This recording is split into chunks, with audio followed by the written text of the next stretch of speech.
My name is Tony Aluko. I'm the 2012 president of Kenya.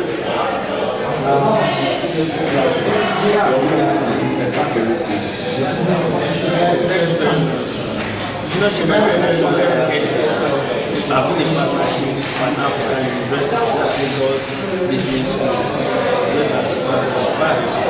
and running trainings and programs just for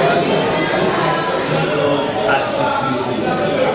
The program exposes young people to best practices, to leadership, and to means of reinventing themselves as young leaders of our country.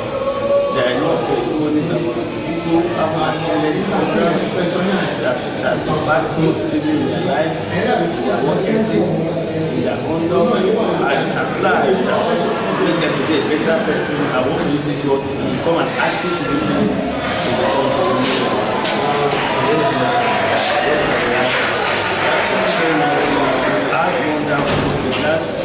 We have Mr. G.I.G. Dada,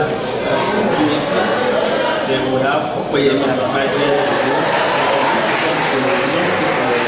now to develop strategy, not only developing strategy, but also to talk to young people on how to create a niche for themselves in society, to tell them how to come out of whatever situation they find themselves, whatever problem that they feel is really challenging the country. Tell them alternative means of becoming a better person, and that they will be able to delve through it extensively. Many of our members, many of the participants today, they've been enriched, they've been enlightened and educated on how just a passive citizen must become an active citizen.